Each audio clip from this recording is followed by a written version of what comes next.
Tenemos que estudiar nosotros ahora el tema 6. Tenemos que avanzar eh, con cómo esto que estaba pasando en Europa y en alguna medida en América también, cómo va a repercutir en lo que va a ser la historia argentina. ¿Mm?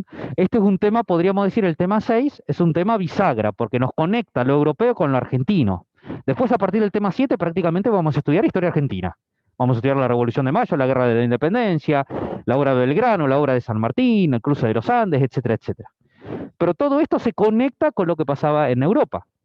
De hecho, nosotros ya vimos contenidos como, por ejemplo, cómo la invasión de Napoleón es la que llevó a que aparezca Brasil y el imperio de Brasil, porque vino la corte de Portugal al Brasil. ¿Mm? Bueno, entonces vamos a conectar los sucesos que ocurrían en Europa con los que ocurrían en América. Y ya de lleno, desde el primer momento. ¿Mm? Porque en 1776 los reyes de Borbón deciden crear lo que va a ser el antecedente de nuestro país, el virreinato del Río de la Plata. Había dos virreinatos en América, el virreinato del Perú, con capital en Lima, y el virreinato de México o de Nueva España, con capital en la Ciudad de México. Los Borbones, recordemos, tomaron el poder de España y uno de sus objetivos fue controlar mejor, tener un mayor control, sobre todo económico.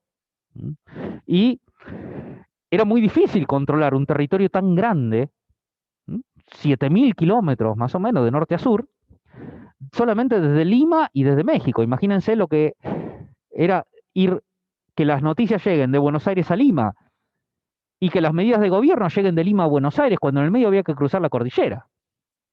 En época donde no había rutas, no había vehículos a nafta, no había aviones.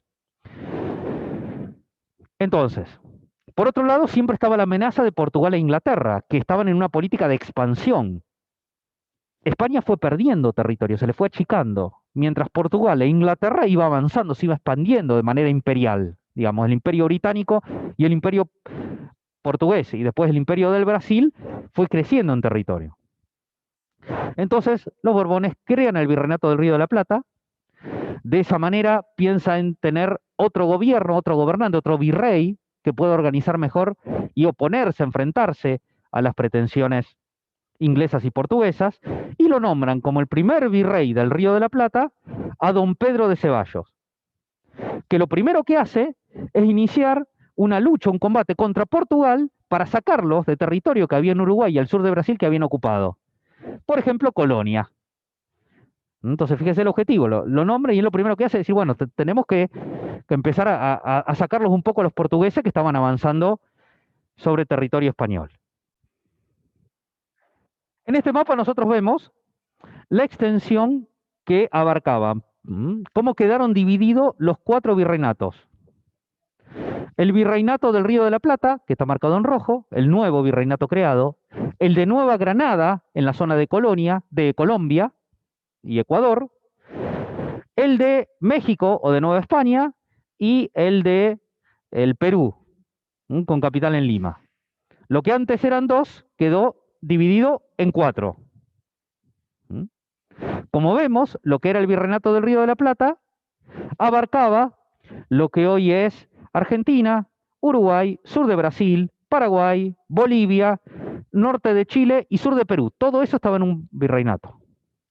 Ahora, si nosotros vemos una cuestión particular. La zona de Chile no formaba parte del virreinato del Río de la Plata. Era una capitanía general, o sea, tenía un capitán general, un militar a cargo, que dependía del virrey del Perú. ¿Por qué? Porque en el medio estaba la cordillera. Le era más fácil a los españoles controlar Chile desde Perú, porque podían llegar barcos, que desde Buenos Aires, en donde además de hacer 1.500 kilómetros, había que cruzar una de las cordilleras más altas del planeta. A raíz de eso es que históricamente los argentinos y los chilenos nunca nos sentimos muy cercanos, porque fíjense que ya desde la creación del virreinato ya dependíamos de unidades políticas diferentes. Porque si bien estamos muy cerca, la cordillera siempre fue geográficamente un elemento de tensión. Por otro lado, si ustedes ven en el mapa, no es que ustedes se estén volviendo un poquito daltónicos o que estén muy dormidos. La zona de la Patagonia está cambiando de color en el mapa de la derecha. A veces se pone rojo, a veces se pone lila. ¿Por qué? Porque era una zona que no estaba ocupada realmente por el europeo, y cuando uno miraba los documentos españoles, no estaba claro si los que tenían que defender esa zona era el capitán general de Chile o el gobernador de Buenos Aires. Entonces no quedaba claro si eso era parte del Virreinato del Río de la Plata o era parte de la Capitanía de Chile. Esto es lo que inició durante muchísimos años una pelea entre Argentina y Chile sobre de quién era la Patagonia. Esa pelea recién se solucionó alrededor del año 1880 con un tratado que dijo que la cordillera de los Andes, que las montañas más altas de la cordillera, la que dividían Argentina y Chile. Pero 150 años después de esto, y aún al día de hoy hay sectores, grupos en Chile que están enojados porque dice que los argentinos le robamos la Patagonia. No se puede decir que se la robamos, que se la sacamos, no. Pero sí es verdad que en los primeros documentos no estaba bien claro a quién correspondían, pero la ocupó Argentina primero, con una campaña que llevó adelante el general Roca, que es muy discutida porque no trató bien a los indígenas, es cierto, pero también es cierto que ocupó toda la zona de la Patagonia y gracias a ello la Patagonia es argentina y no es de Chile. En este mapa nosotros podemos ver cómo fue la política de expansión del imperio portugués y después del imperio del Brasil y cómo fue la política de repliegue de los territorios españoles. Lo que aquí se ve en lila más oscuro, al este, era el territorio que según el Tratado de Tordesillas, que es un tratado que hicieron entre los españoles y los portugueses, le correspondía a Portugal. Es la puntita de Brasil, nada más. La puntita donde está Río de Janeiro, donde está Recife, donde está San Pablo. Todo el resto, que está en lila, lo fueron avanzando y lo fueron ocupando los portugueses sin resistencia de los españoles en contra del tratado que habían celebrado con España. O sea, si España hubiera defendido todo ese territorio, como yo les decía, el sur de Brasil y todo el oeste de Brasil hubiera sido territorio español y hubiera pertenecido a las naciones que hoy ocupan allí. Pero, digamos, avanzó mucho más militarmente y a través de la conquista. Los Borbones tenían un interés sobre todo económico. ¿Querés hacer una pregunta? Ah. Los Borbones tenían un interés sobre todo económico. Entonces crean el Virreinato del Río de la Plata, 1776, 2 años después que crean la aduana, para controlar la mercadería que venía en América y la mercadería que iba a Europa, y cobrar impuestos a lo que entre en América. Entonces, objetivo económico. A los 2 años ya pusieron la aduana. Además, establecieron un reglamento de libre comercio, pero no era libre comercio. Libre comercio, se podía comerciar con cualquiera. No, solamente con los españoles. Se creaban varios puertos en el virreinato y desde cualquiera de esos puertos se podía comerciar con España, pero solo con España. ¿Por qué solo con España? Porque era una política que beneficiaba a la península, a la metrópoli. Por eso hablamos que trataban a América como una colonia. Si los americanos querían comprar ropa de Inglaterra, no se la podían comprar en Inglaterra. Se la tenían que comprar a un comerciante español que se la compraba a Inglaterra. Entonces, claro, la compraba a Inglaterra a un precio y se la vendía a los americanos a otro precio. Si le querían vender cueros americanos a Inglaterra, no le podían vender, se la tenían que vender a un comerciante español que a su vez se la vendía a un comerciante inglés. Y lógicamente se la pagaba menos al americano y después se la cobraba más caro y entonces resulta que los productos americanos se los pagaban menos y les cobraban más por los que compraban. Todo eso empezó a traer malestar. Esto hizo además que los puertos se hicieran muy importantes, muy ricos, y por eso empezó a crecer el puerto de Buenos Aires, y se convirtió en la ciudad más importante del virreinato cuando no lo era al principio. Las ciudades más importantes del virreinato al principio fueron las ciudades de Santiago del Estero, Salta, Tucumán, desde donde se pobló todo el territorio. Pero claro, con esto de que entraban los artículos de España y tenían que salir solamente por los puertos autorizados y solamente para España, los puertos, las ciudades de los puertos empezaron a ser muy ricas y la gente que trabajaba en el comercio también. Y las producciones del interior se veían perjudicadas. Los cueros que hicieran en Santiago del Estero, en Córdoba, tenían que ir hasta Buenos Aires y vendérselas a un español que las pagaba menos, que después obtenía dinero, España, revendiéndola, o se la quedaba en la península a bajo precio. Para coordinar y favorecer el comercio, se crea un organismo llamado el Consulado de Buenos Aires, que era para intervenir en las cuestiones comerciales. Esto es importante porque Belgrano va a ser el primer cargo que va a tener ser secretario del consulado.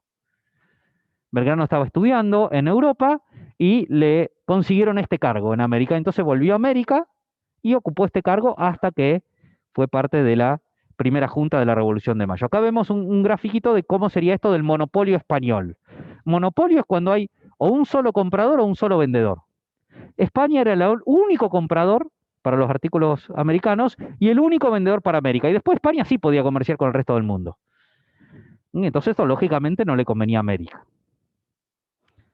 Juan, después de haber dividido los virreinatos, que eran 2, en 4, para controlar mejor, los Borbones, que querían todavía controlar mejor, porque aún así el virreinato era muy grande. Era muy grande, pero relativamente, no nos tenemos que confundir. Lo único que estaba ocupado por el europeo era el litoral, o sea, Santa Fe, Entre Ríos, Corrientes, Misiones, el norte de la provincia de Buenos Aires, la región de Cuyo, Mendoza, San Luis, San Juan, y el noroeste, Salta y Jujuy, Catamarca y La Rioja. Y Córdoba en el centro y Santiago del Estero. El norte argentino, Formosa, Chaco, no estaba ocupado.